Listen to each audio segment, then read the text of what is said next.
Chima, a man known for his steadfast loyalty to his wife of 8 years, found himself on unfamiliar ground during a business trip to a distant state.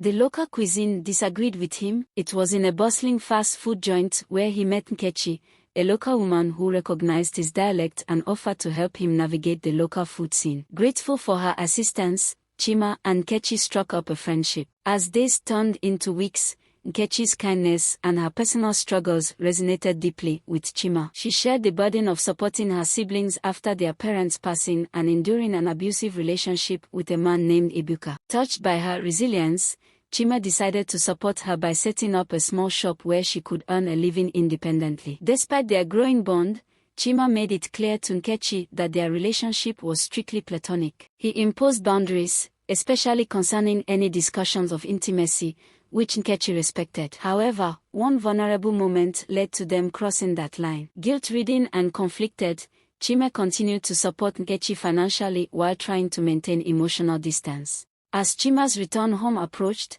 Nkechi revealed she was pregnant, a revelation that shattered Chima's carefully constructed world. Fearful of the consequences on his marriage, Chima pleaded with Nkechi to terminate the pregnancy, an emotionally wrenching decision for both of them.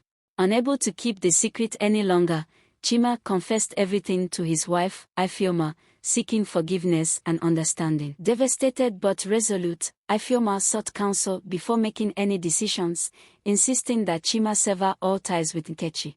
Despite his promises to Ifeoma, Nkechi's persistent calls and messages intensified, each one a painful reminder of his betrayal. Unable to bear the emotional turmoil, Chima reluctantly cut off direct communication with Nkechi, opting instead to send financial support through intermediaries. However, the guilt and conflicting emotions continued to weigh heavily on Chima. He sought counseling to help navigate the complexities of his feelings and to regain a sense of balance in his life. With support, he gradually began to rebuild trust with Ifeoma, who cautiously allowed him back into their shared life. Meanwhile, Nkechi struggled with the aftermath of their relationship. Her shop was vandalized, and despite Chima's efforts to assist from a distance, she felt abandoned and betrayed. Her calls for help became increasingly desperate, eliciting both sympathy and turmoil in Chima. Ultimately, Chima realized he needed to fully commit to his marriage and uphold the boundaries he had set. He deleted Nkechi's contact information,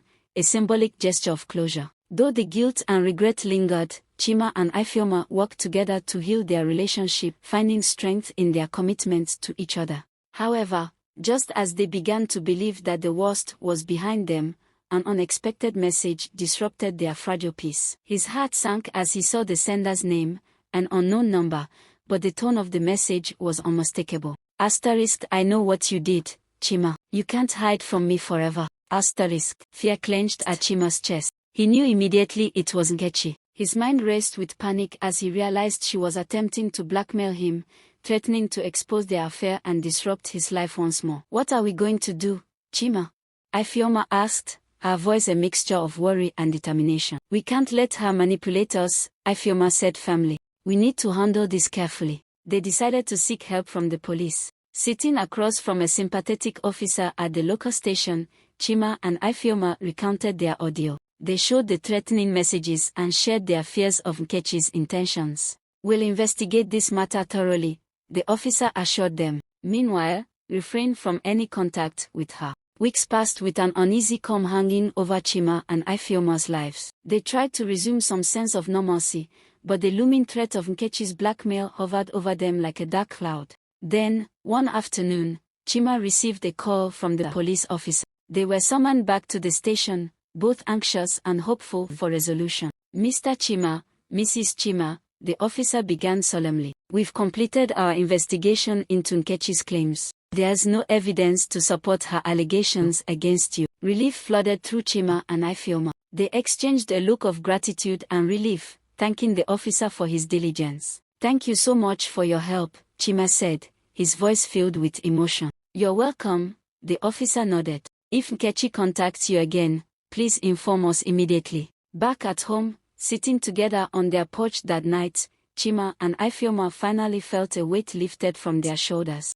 I'm so glad this nightmare is over, Ifeoma sighed, leaning against Chima's shoulder. Me too, Ifeoma, Chima said quietly, squeezing her hand. "I'm sorry for everything I've put you through. We'll get through this, Chima," Ifeoma reassured him, her voice filled with love and forgiveness. Meanwhile, in her small apartment across town, Nkechi paced nervously. Frustration and anger etched on her face as she realized her plan had failed. She received a final message from Chima, a stern warning to stop her efforts. Tossing her phone aside in defeat, Nkechi knew she had lost. Her attempt at revenge had backfired, leaving her empty-handed and alone. In the aftermath of turmoil and betrayal, Chima and Ifeoma found strength in their unity and resilience. Nkechi's attempt at revenge only underscored the importance of trust and honesty in their marriage. Though scars remained, they faced the future together, stronger for having weathered the storm.